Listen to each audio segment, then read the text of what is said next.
Continuamos con el conversatorio Banca Central. Invito a Ana Fernanda Mayhuasca, presidenta del Consejo Privado de Competitividad y excodirectora de la Junta Directiva del Banco de la República, con sus invitados, todos banqueros centrales. Bueno, muy buenas tardes a todos. A la familia Elena, un gusto estar aquí, porque además les cuento una anécdota personal. Yo estaba fuera del país cuando murió el doctor Urrutia y fue horrible. Me daba una cosa tan horrible no poder estar aquí, así que para mí le agradezco profundamente a Juan Esteban que me haya llamado para poder acompañarlos en esta que es mi casa número 1, pero igual que susto de panel.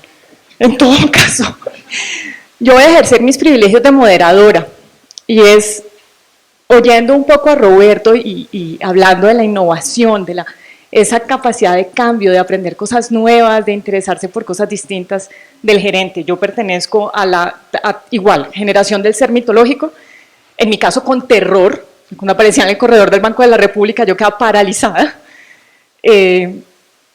pero además de que para mí siempre fue el gerente. La parte de decirle Miguel, parece que hay gente que le dice Miguel, pero yo no.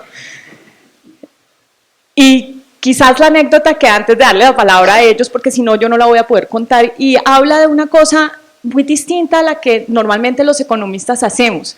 Para ustedes este tema de que si pensábamos en el sistema de transporte, que si pensábamos en otros aspectos como los gremios, etcétera, están un poco de todas maneras en esquinas extrañas, pero dentro de las cosas que hacemos los economistas. Pero los temas financieros, de mercados, incluso en esa época en el banco, yo llegué al banco en 1995 y aquí me van a entender los empleados del banco, me dieron carnet verde en el 97. Y empezaban, entre las muchas temas que el gerente construía, era un banco que tenía que ocuparse de mercados que antes no existían, de un mercado cambiario que antes no existía, como hoy lo conocemos, porque teníamos una tasa de cambio fija y luego pasamos a la banda cambiaria, en fin, y había que pensar en cosas complicadas y derivados y forwards con unos términos rarísimos, y a mí en la junta me miraban muy mal cada que yo llevaba esos términos en inglés. Pero para darles una idea del tipo de cosas que hacía el gerente, un día estábamos en la mesa de dinero, en una sesión de intervención, aquí muy pocos se acordarán, pero teníamos una cosa que se llamaba la minibanda. Gerardo sí se acuerda. Y en la minibanda, bueno, Leonardo también. Y teníamos que comprar y vender, y en este mundo financiero los traders ponen unas cosas que se llaman las puntas, de compra y de venta. Pero estas son unas cosas de jerga, pues, y uno barre la pantalla cuando va a comprar o barre la pantalla cuando va a vender, y de repente estoy yo sentada, a mí me daba pánico la intervención, pánico, pavor, pero pues me tocaba.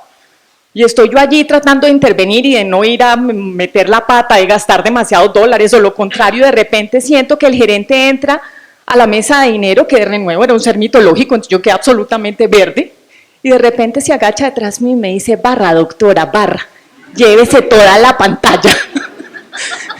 Yo volví a dormir al tercer día, después de barrer la pantalla obviamente, pero era ese tipo de versatilidad que tenía el gerente, que llegaba a unos niveles y a unos temas y a unas esquinas que eran realmente maravillosos. Y por eso quizás yo no quise arrancar esta charla y esta sesión de preguntas con lo que para muchos de ustedes es una parte muy importante del legado del gerente, esa reducción de la inflación, ese banco que asumía esta nueva misión, sino en el rol en el que yo más lo quise y lo admiré, y fueron muchos, el de ser mi jefe, el de ser el jefe, mi jefe no, porque era como el jefe del mundo, cuando yo entré al banco, y creo que, y por eso quise arrancar esta conversación con Jota, un poco en ese rol, de esa creación de un capital humano, de un equipo que venía de hacer cosas no idénticas a las que iba a hacer este Banco Central independiente, de darnos unos espacios, la cantidad de impertinencias que yo le alcancé a decir, ustedes no quieren saberlas, o de pronto sí, pero en todo caso, esa capacidad del gerente de crear unos espacios para un talento distinto, que venía de hacer cosas nuevas, y en el caso de Jota, antes que ser gerente fue a quien el gerente Urrutia trajo. Acá, ya él me dijo que venía de la federación, no del DNP, yo lo tenía mal ubicado en mi biografía.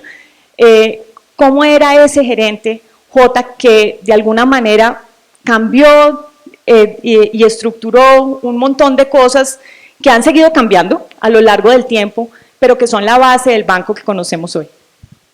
Bueno, muchas gracias. Primero, agradecer a los Andes y al banco, a Raquel, a Leonardo, saludar a la familia, a Elena, a Beatriz, a la sobrina, y saludarlos a todos. Realmente veo acá prácticamente la totalidad de caras conocidas y muy contento de estar aquí, muy agradecido por la invitación. Voy a tratar de circunscribirme al tema, que podríamos hablar muchas cosas, y algunas cosas de las que quisiera decir ya las han dicho en las intervenciones anteriores. Pero creo que una forma de ver cómo fue Miguel, ese promotor de quienes trabajamos en el banco, educador, guía, líder, los que trabajamos en el banco, uno debería de alguna manera remontarse un poco a cierto tipo de características que tiene Miguel. Miguel no fue un economista o un buen economista que le gustaba el arte, y fue muchísimo más que eso. Fue muchísimo más que eso. Una persona que, por supuesto, estudió con mucho juicio y siempre muy destacado en economía, pero también con enormes intereses en la historia, intereses en el arte, en la literatura, en las artes plásticas, en la sociología, en mil áreas. Y eso creo yo que le fue formando lo que es él. Uno no lo puede entender si no lo piensa así, si no lo piensa de esa manera. Y permítame poner un par de puntos para elaborar más sobre esto. Urrutia, tal vez muchos de ustedes no saben, Elena por supuesto lo sabe, no pensó cuando joven estudiar economía. Les va a sorprender lo que pensó. Quería ser arqueólogo, quería arqueología, y si no era arqueología, quería antropología, y eso ya da una señal. Después, por distintas razones, terminó estudiando economía, pues, con todo el éxito, y con todo el éxito también profesional y académico que tuvo. Pero eso era una señal de eso. Desde muy temprano tenía toda esa visión que lo hace ser un humanista, algo muchísimo más. Un humanista que es economista, que es conocedor de arte, de la literatura, de la política, conocedor de las historias comparadas de países, por ejemplo, con su comparación entre Japón y Colombia y todo ese tipo de cosas.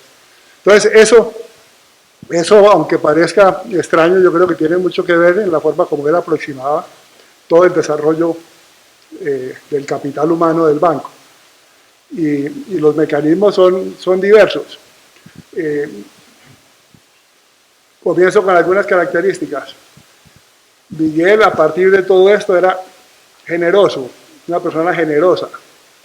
Y aquí no estoy hablando de generoso en cosas materiales, aunque también lo era. Les cuento una anécdota. En particular, en algunas ocasiones llegaba uno a la oficina de él, entonces él estaba a un lado del escritorio, uno al otro, y él ponía una cara como de travesura, y hacía como una cosa así, y abría un cajón, y sacaba una caja, y la ponía en una caja de chocolates, que se ve que le encantaban, y que era un acto de gran generosidad para él, darle a uno el chocolate. Entonces lo dejaba a uno coger un chocolate, y él cogía otro, y ahí no se hablaba hasta que todos los dos hubiéramos terminado de comer el chocolate.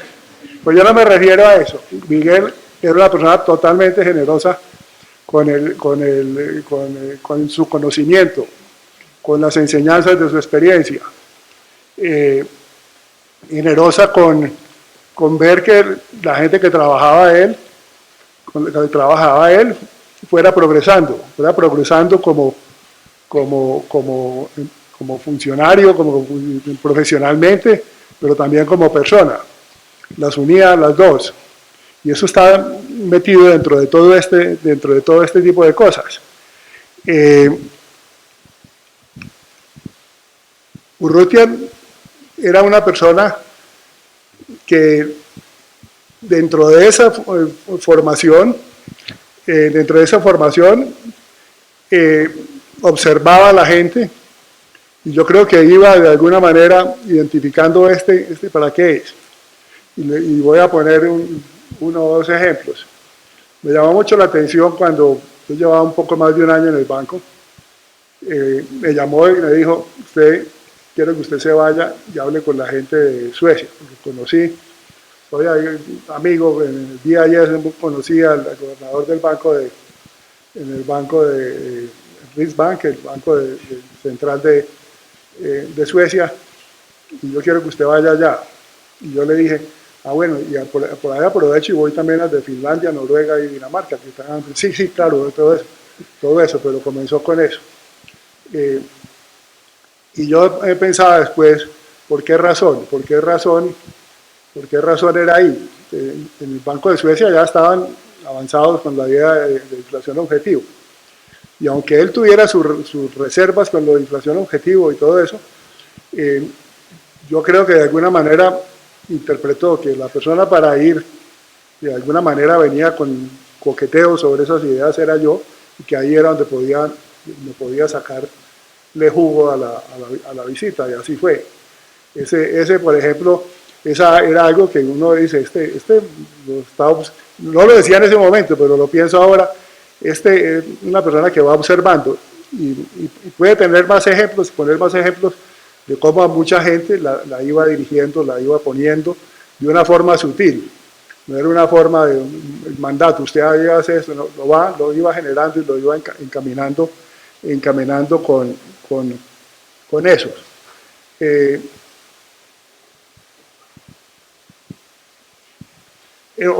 Otro ejemplo similar, ya a otro nivel, es, por ejemplo, cuando vino el programa con el Fondo Monetario Internacional en el 98, Urrutia sabía más de lo que yo sabía, sin duda, más o menos el tipo de trabajo que eso implicaba. Un trabajo técnico, que había que tener una contraparte técnica muy fuerte, que manejara datos, que hiciera todas las cosas. Me dijo, la persona es Hernando Vargas. Obviamente eso significaba que la persona no era yo. Que en algunas partes era el tipo de gobernador, era el que hacía esa tarea, pero aquí no, aquí era Hernando. Hernando, que era su gerente de estudios, se llamaba en ese momento, y nada más acertado, porque por la capacidad técnica de Hernando, por todas las cosas, por la misma personalidad, etcétera, era la persona apropiada para entrar en esa negociación y en bajar todo eso. Esos son ejemplos de cómo él, y de una forma generosa, veía eso como empujándolo a uno para que uno siguiera progresando y saliera para adelante. Una segunda cosa, eso ya lo dijeron, es su convencido de la importancia del estudio, de la formación académica, del intercambio con peers.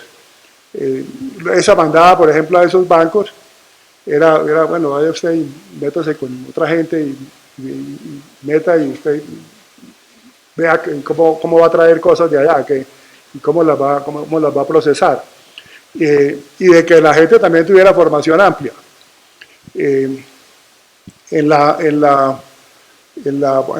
programa de becas, yo nunca le oí un interés para decir, no, es que tal persona que se vaya y haga esto, ¿no? Que se vaya y mire y explore. Entonces, Y ahí algunos salimos, pues yo no fui directo a beneficiarios, sino muy al final, ahí en la parte final, pero ahí cada cual iba cogiendo sus cosas. Podía tomar desde aspectos financieros o aspectos monetarios, pero podía tomar sobre crecimiento, sobre temas de desarrollo económico, sobre educación, sobre lo que fuera. Él veía que eso era enriquecedor para la institución, eso también, y eso también tiene que ver con esa formación que tenía de multidisciplinaria y con esa aproximación a la vida multidisciplinaria.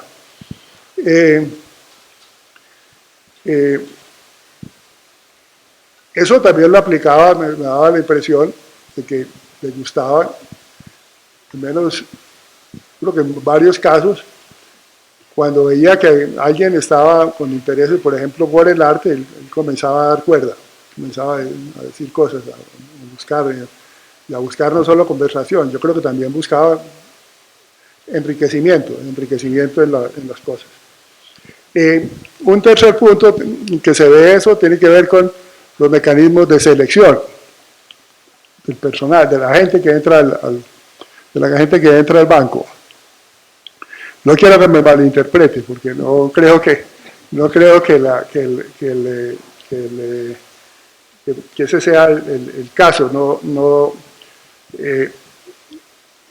En el banco, sin que eso constituyera algo raro, digamos, algo ¿cómo se llama el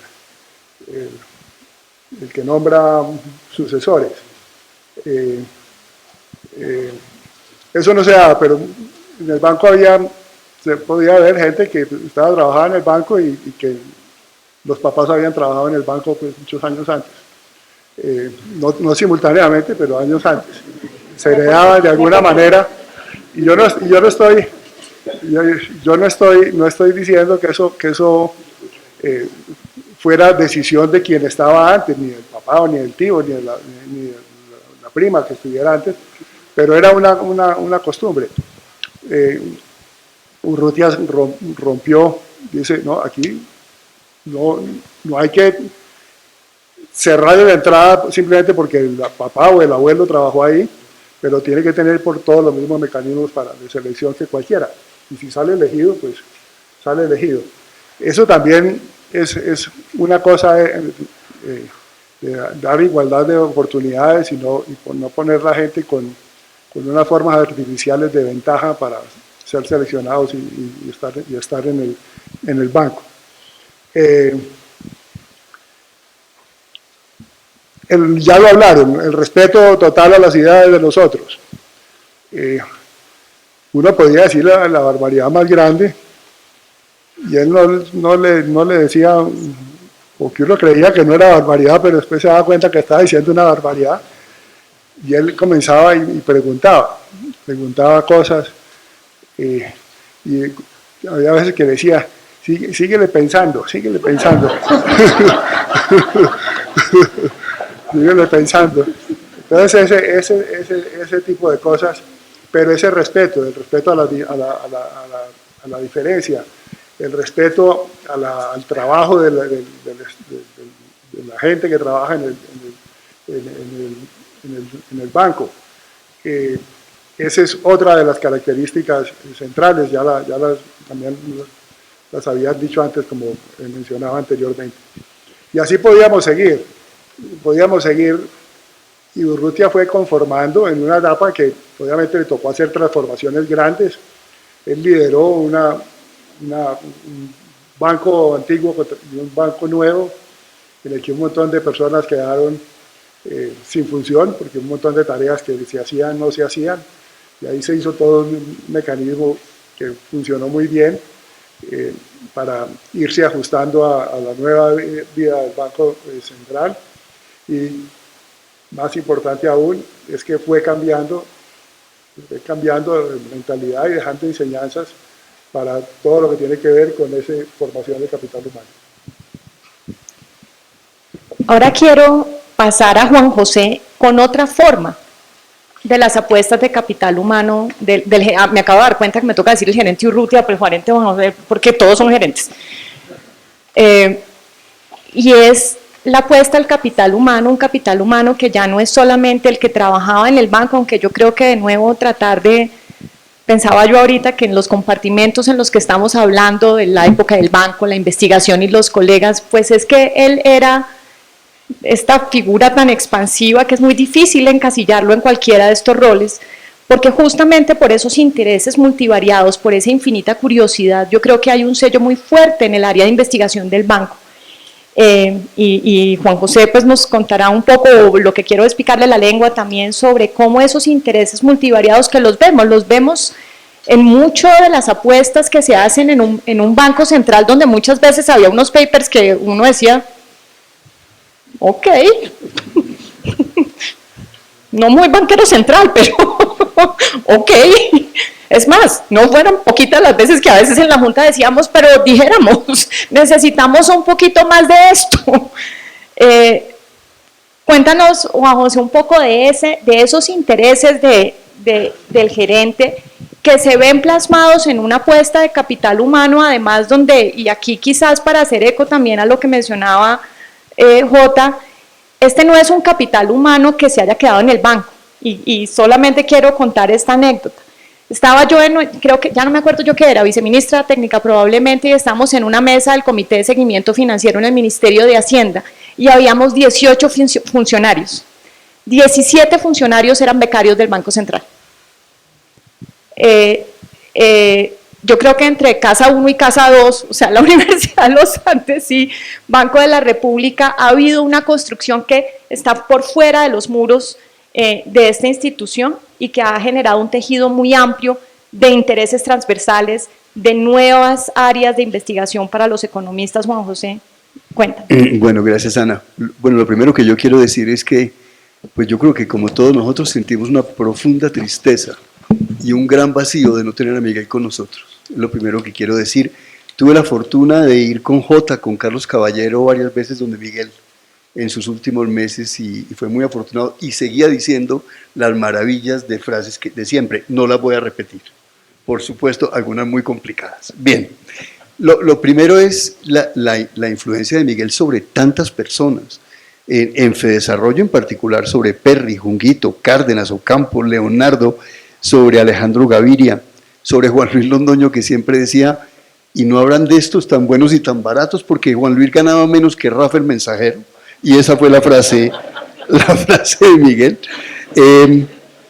Tanta gente que tuvo que, bueno, todos nosotros, todos los que están acá, de alguna forma sentimos nosotros lo mismo, pero también sobre Malcolm. Malcolm siempre hablaba de lo importante que fue Miguel. Miguel trabajó con Mario Arrubla, trabajó con Albert Berry, con Salomón, con tanta gente que era tan diferente que uno los hubiera visto acá y nunca hubieran pensado que hubieran tenido empatía. Y era en parte gracias a Miguel, bueno, y a los otros también, por supuesto.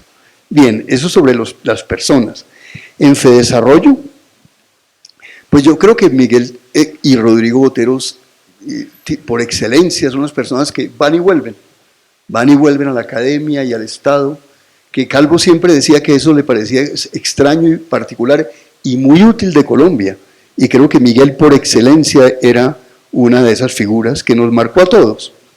Yo tengo dos anécdotas sobre Fedesarrollo. Yo llegué a Fedesarrollo 78, Junguito era el director, en el 80 estaba quebrado Fedesarrollo, porque se había acabado la plata de la Fundación Ford, y Miguel tomó una decisión que fue terrible, pero que permitió vivir a Fedesarrollo, y es que el que no tenía proyecto no ganaba sueldo. El que no tenía proyecto no ganaba sueldo, imagínense. Y eso permitió que Fedesarrollo viviera hasta hoy y ha sido tan exitoso. Eso fue una decisión complicadísima que yo creo que solo Miguel lo hubiera podido tomar sin causar una explosión, por esa forma que todos han mencionado. Y lo segundo que recuerdo en Fedesarrollo fue un debate en el 77, era el paro de López, y en Fedesarrollo había mucha gente, izquierda, pero entonces muchos nos quejamos a Miguel de que no había amplitud ideológica en Fedesarrollo. Y él dijo, pero mucho más que en cualquier universidad gringa, Y era verdad. Y entonces uno siempre con Miguel se quedaba callado después de las respuestas que él le daba. Uno estaba convencido que tenía razón hasta que oía a Miguel. Pero Miguel no solamente tuvo que ver con Fedesarrollo, sino con el DRI y el PAN, que eso se acabó y nadie sabe muy bien que era una entidad muy importante. Hicimos un homenaje a Miguel hace como 4 años y después me escribió, yo tampoco supe por qué se acabaron, me dice, eso fue todo lo que me dijo, ¿verdad? Y tuvo mucho que ver con el banco, con la cultura. Muy bien, voy a contar algunas anécdotas, debates de Fedesarrollo que creo que marcan muy bien lo que todos han estado diciendo. Lo primero, como dice Salomón en un artículo sobre Miguel, Miguel se crió en el movimiento hippie de Berkeley, y eso yo creo que lo marcó, y en parte por eso dice Alejandro Gaviria, que fue el primer economista social que hubo en Colombia, y yo creo que eso tuvo mucho que ver con lo que describe Salomón. Miguel tenía un estilo muy particular, porque él creaba una gran reacción, pero después todo el mundo se calmaba. Eduardo Posada cuenta que en Oxford le metió una vaciada de tal nivel a Miguel, que nunca más volvió a ser maleducado en las reuniones, Eduardo. Porque Miguel lo desarmó también después, o como cuenta Meisel en un artículo reciente, cuenta que cuando Miguel estaba enseñando economía colombiana en los Andes, nadie se matriculó con Miguel, porque Meisel logró que nadie se matriculara porque Miguel no era marxista. Miguel no era marxista. Y que años después le dijo, pero ya tengo más alumnos que Kalmanovitz, le dice Miguel. Yo creo que eso describe muy bien, uno era siempre desarmado con Miguel, pero uno se quedaba pensando, ¿verdad? Siempre desde una óptica que nadie imaginaba, que eso decían varios de ustedes, y también como decían de Mario Lacerna, y el tema de la distribución, un punto más que toca Nano Zuleta. Berry, en ese evento de la Academia Colombiana de Ciencias Económicas, que tengo el diploma para Miguel, ahora te lo entrego, Elena, decía que, claro, Kuznets decía que siempre había labor supply infinita y que por lo tanto había que esperar unas décadas para que la distribución del ingreso volviera a mejorar, pero que el libro de Miguel sobre sindicalismo, de alguna forma, lo que decía es que se puede hacer distribución antes de que se termine ese infinita oferta de trabajo. Y voy a contar algunas anécdotas que yo creo que describen muy bien a Miguel. En una entrevista le preguntan, todo esto en Fedesarrollo, ¿y usted qué piensa de la nueva historia de Colombia? Eso era algo que inventó Tirado y Melo, todos recordamos. Y digo, pues que pronto será vieja, dice Miguel. Y sí, eso pasó rápido, pues claro, era una historia económica bien contada, eso era todo lo que había ahí, no más próceres, sino cifras y historia económica. En gremios Tigres de Papel, Miguel dice que los gremios no tienen nada que ver con, que eso no determina nada. Yo le dije, Miguel, pero pueden frenar todo, pero eso fue lo que escribió Miguel. Y frases que él decía, por ejemplo, en el libro de Café, de los Andes, tiene una frase que dice, mire, el café entró por Cúcuta y ahí se hizo la primera gran carretera de Colombia. Entonces uno dice, uno como que se queda pensando siempre con las cosas que él decía, ¿verdad? O por ejemplo sobre derechos de propiedad y North, que él decía que North, derechos de propiedad tan importantes, decía, pero la colonización antioqueña se hizo precisamente porque no habían derechos de propiedad y eso fue clave para el desarrollo de Colombia. Entonces uno decía, pero ¿verdad, no? Siempre con estas frases. Yo tengo una anécdota de uno de ustedes que está acá, que un día me dice furioso, acabo de presentar un informe sobre inversión, econométrico, muy riguroso, concluíamos que pero Miguel dijo al final, pero es que sin la policía, ¿cómo invierte la gente? Y yo me quedé desarmado porque era un estudio econométrico muy serio. Claro que ahí no estaba la policía, pero Miguel claro que tenía razón. Sí, seguridad es difícil, ¿verdad? Sobre el metro en Bogotá, yo recuerdo en Fedesarrollo, Ana, debates, y él dijo, pues más bien junten buses. Y eso fue 8 años antes de Peñalosa. Y yo recuerdo, más bien junten buses, decía Miguel. Sobre el sector comercio escribimos un libro con Yesid Castro, donde él decía que había que llevar las bolsas en carritos con baldineras a la casa, yo creo que eso nunca se movió mucho. Y sobre buses y buseta, Carlos contó un poco, pues que en efecto en desarrollo había un bus todas las tardes. Y de ahí concluyó Miguel que sí era muy rentable las buses y busetas, y que además los mercados funcionaban, que era mejor que hubiera caos. ¿Me recuerda, Carlos? Lo que nadie contó es que esa buseta se explotó como a los 2 años. Eso nunca apareció, pero yo creo que eso es muy importante y hubiera sido un buen anexo para decir que no era tan rentable lo de las busetas. Muy bien. A ver, Anita, yo tengo 5 minutos más, 4 minutos, 3 minutos más. Bien, 3.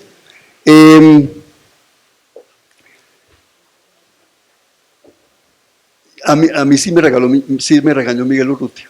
Dicen a ustedes que a mí me metió una vaciada una vez, porque estábamos en el debate de la banda cambiaria, estábamos en la pelea, y Miguel invitó al banco a Fabio Villegas, yo creo que a Carlos Caballero, y a mí, pero no fueron ninguno de los dos.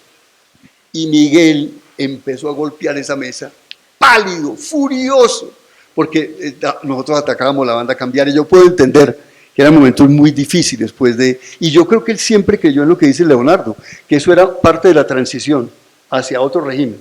Pero sí, a mí sí me regañó Miguel muy duro. Entonces yo le dije, Miguel, ya que se devaluó tanto, no sigamos peleando, yo no voy a seguir atacando la banda.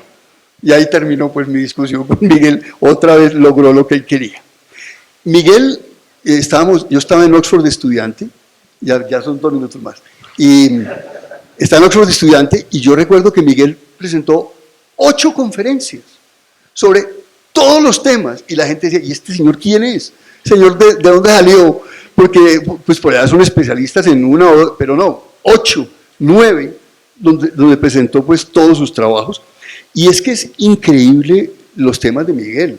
Voy a lista rápida como lo de los gremios que decía Carlos: sindicalismo, distribución del ingreso, impuestos a la tierra, alimentación a los niños, populismo en América Latina, el debate sobre colonización antioqueña, todo lo que escribió también sobre macro y sobre temas gruesos, sobre ausencia del populismo, sobre el transporte público, en fin, es una gama enorme de temas. Termino sobre Miguel y el banco, 1 minuto, y es lo siguiente: yo creo que, como decía Roberto, Miguel no creía que la inflación fuera un problema, es que ninguno lo pensábamos, excepto los que estaban en el banco.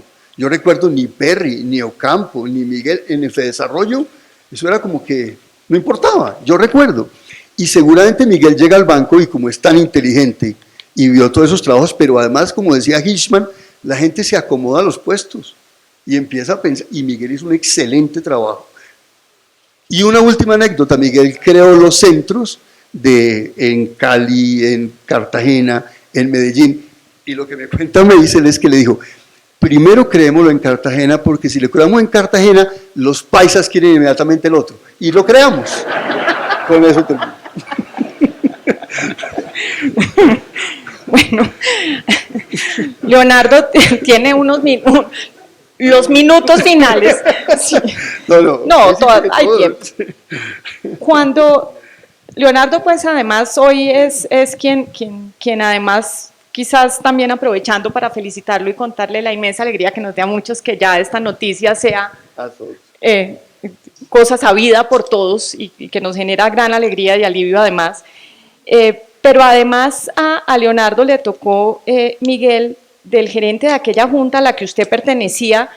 Yo les digo una cosa: yo no tengo el recuerdo de los años en que yo estuve en la junta directiva del banco y tuvimos algunos choques difíciles, tanta tensión como, porque a mí Miguel también me regañó, pero mucho, tanta tensión como la que a esa junta le correspondió, una junta que vivió unos años muy difíciles, donde la generación de consensos, hoy en día los mecanismos incluso de discusión en la junta son distintos a los que ese banco que estaba pasando a esta etapa independiente construyó, y eso fueron todas construcciones de Miguel, y verlo a mí de nuevo me generaba una fascinación verlo trabajar, verlo ir tejiendo consensos, discusiones difíciles, pero que tenían que llegar a algún puerto. Y a mí me encantaría, Leonardo, que nos cuente un poco de ese gerente por fuera de esta creación de talento tan fundamental, no para el banco, para el país, pero también de esa generación de discusiones institucionales en tiempos complejos. Gracias, Ana Fer. Yo sí quisiera aprovechar esa pregunta para recordar lo que fue ese periodo. Al principio se me olvidó mencionar a María Mercedes, que está aquí también como codirectora en esa época. Estaba María Mercedes, estaba Salomón, de los que veo aquí. Gerardo estaba como secretario de la Junta. Y realmente yo sí digo, hoy la Junta es algo fácil. Cuando comparo con lo que era en esa época. Las discusiones, las reuniones semanales y a veces 2 reuniones semanales de la Junta, aparte de las reuniones de los comités de reserva. De OMAS y de repos. Los comités a los que iban a Fernanda a regañar a todos, porque era una niñita chiquitica, pero que nos regañaba a todos. Y había tensiones grandes porque realmente la situación por momentos y en particular en la crisis era complicada. Y la capacidad de Miguel para manejar esas situaciones y para evitar que las discusiones muy tensas se salieran de madre, como diría uno, era absolutamente excepcional. Y yo he repetido varias veces, incluso en la Junta, pero en situaciones que no eran comparables con esa, una frase que él usaba, y era, cuando están peleando demasiado, es porque ustedes están de acuerdo. Y todo el mundo quedaba como tan desconcertado, y era verdad. En general, cuando se peleaba demasiado, todo se arreglaba por una cosa en el margen, porque no era una cosa fundamental, y en lo fundamental estaban de acuerdo. Cuando las diferencias eran de fondo, las discusiones no se volvían tan tensas, porque eran más argumentadas. Entonces, creo que esa capacidad de lograr consensos y de armar la conversación entre todos, de manejar situaciones de mucha tensión, era una de las características de Miguel que realmente era admirable y para mí por lo menos fue una lección muy, muy importante. Ahora, yo quisiera pasar de ahí a decir lo que veo que fue Miguel. Uno, como siempre decía las cosas de esa forma como tan, que parecía menor, como que parecía fácil. Solo varios años después se ha dado cuenta de cosas como las que contaba Jota. ¿Por qué le dijo que se fuera para Suecia? Como él estaba ya con la idea del inflation targeting y de la tasa de interés como instrumento, en un momento que esa discusión era considerada revolucionaria y además terriblemente radical y equivocada dentro del equipo técnico del banco. Y Miguel, mientras tanto, respetaba con una razonable dosis de escepticismo, como dice Roberto, respetaba eso, aceptaba las recomendaciones, pero ponía a algunos a mirar qué era lo que hacían en Suecia y qué era lo que estaban haciendo en otros países, en Nueva Zelanda, qué era lo que estaban haciendo en los países donde las cosas no se hacían como en Colombia. Y en ese sentido, Miguel no tenía dogmas. Y yo creo que es la persona que más claramente se abría a posibilidades, rompiendo esos dogmas y facilitando las conversaciones. Yo creo que eso fue fundamental, eso permitió un periodo en que realmente el banco se transformó totalmente, y eso realmente, de golpe yo no lo veía en ese momento, lo vine a ver después. ¿Qué fue lo que pasó en la época en que Miguel estuvo de gerente? Y se modernizó totalmente el banco. El banco pasó de ser una entidad de más de 5.000 personas a tener la mitad de las personas, sin ningún traumatismo, pero además haciendo cosas tan ingeniosas y tan importantes como decir, mira, tenemos una cantidad de sucursales en todo el país que son sucursales que estaban creadas para un banco distinto, un banco que tenía crédito de fomento en cada región, que tenía juntas directivas regionales antes de los 90, que que tenía cualquier cantidad de actividades que obligaban a tener estas juntas directivas y donde las tesorerías regionales eran muy importantes. Cerrar eso era un tema políticamente inmanejable. Y esa visión de él de decir, miren, no armemos una pelea con eso, más bien aprovechémosla para ese otro propósito que él tenía en su cabeza de ayudemos al tema cultural. Entonces, podemos cerrar las tesorerías, cerrar las actividades financieras del banco en muchas ciudades, cerraron 20 y pico, sin ninguna queja en ninguna ciudad, porque las convertía en agencias culturales, fortaleciendo la actividad cultural en las ciudades. Eso realmente respondía a una visión muy interesante, cultural por supuesto, pero administrativa también. Una visión administrativa, pragmática, que era muy, muy importante.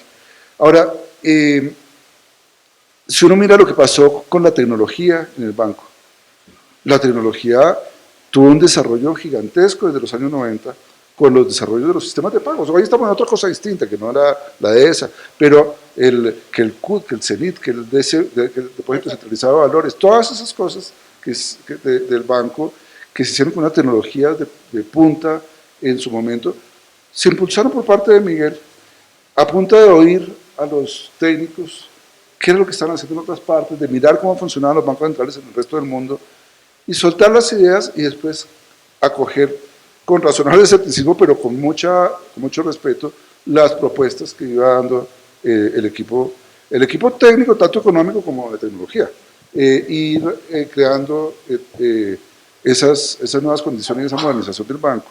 Pero yo quisiera destacar ante todo algo que ha sido cuestionado, incluso recientemente me leí algún artículo donde cuestiona muchísimo la política monetaria de los años 90. Y dice, en los años 90 no se hizo nada porque la inflación no bajó suficientemente rápido y por lo tanto, y además la tasa de cambio no era totalmente libre, y solamente por allá en el 99-2000 se hizo todo, porque ahí se liberó la tasa de cambio y ahí sí bajó la inflación.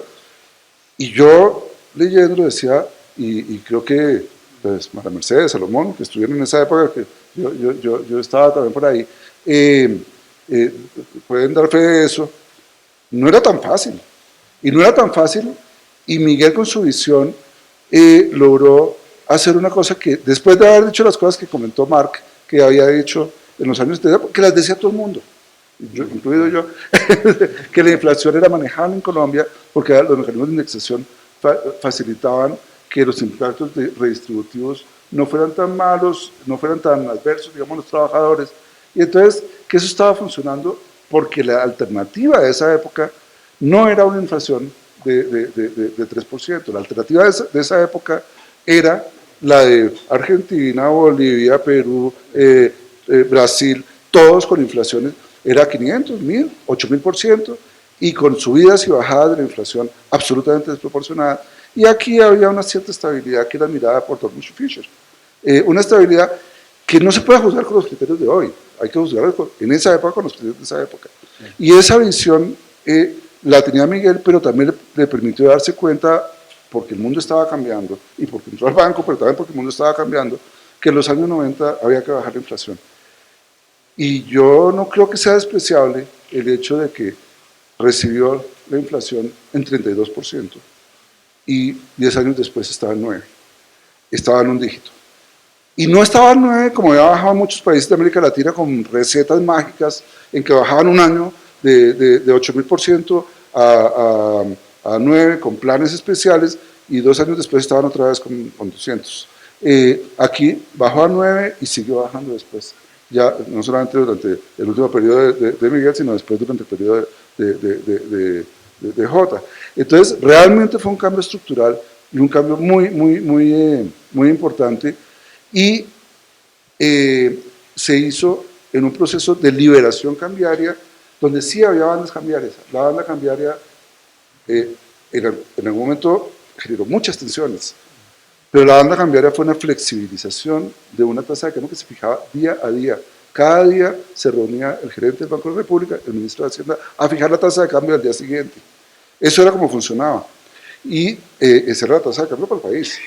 Y a partir de que las bandas cambiaron, al principio otro mecanismo un poco más complicado, y la forma como se fue manejando eso durante los años 90, se fue avanzando en un proceso de flexibilización que fue generando las condiciones propicias para que ya en el año 99 se pudiera empezar un esquema nuevo que viene funcionando muy bien durante todo este siglo, que es el de la inflación objetivo.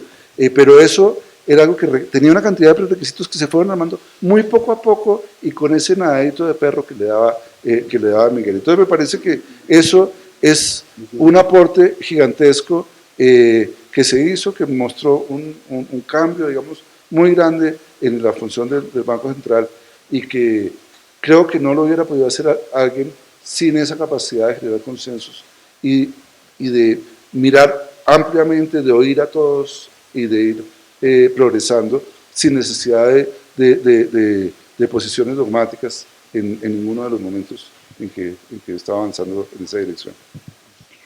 Bueno, pues se nos va agotando el tiempo. Yo quisiera cerrar de nuevo trayendo la perspectiva de ese pedazo del banco que estaba más metido en ese mundo financiero, donde yo además tuve el privilegio de trabajar con Patricia en un momento en el que había muchas cosas que se las estaban inventando. A Leonardo, por ejemplo, las opciones le fascinaron y hicimos unas cosas, se inventó unas opciones asiáticas complicadísimas que no existían en el resto de Latinoamérica. México había arrancado, pero no eran tan complicadas como las nuestras. Exactamente. Pero lo cierto es que yo creo que de esos aportes del gerente Urrutia a todo lo que estaba pasando, quizás no somos conscientes, pero el test más largo era de 3 años. El primer test de 10 años nace en época del gerente Urrutia, y ustedes dirán, ¿y eso qué tiene que ver con el banco? Pues porque el equipo técnico del banco estaba totalmente prestado a trabajar con el Ministerio de Hacienda, a trabajar con la entonces Superintendencia Bancaria y Superintendencia de Valores, en que hubiera un test de 10 años, en que hubiera VR, en que el DCB fuera una innovación tecnológica de estándares del estado del arte, en que el CEN fuera el gran promotor de que tuviéramos un mercado de deuda pública líquida en Colombia y no tuviéramos que depender del endeudamiento externo y andar pecando originalmente a diestra y siniestra y no correr los riesgos que otros de nuestros vecinos de Latinoamérica habían corrido. Y todas esas innovaciones, de nuevo, como lo dice Leonardo, eran quizás con nadadito de perro.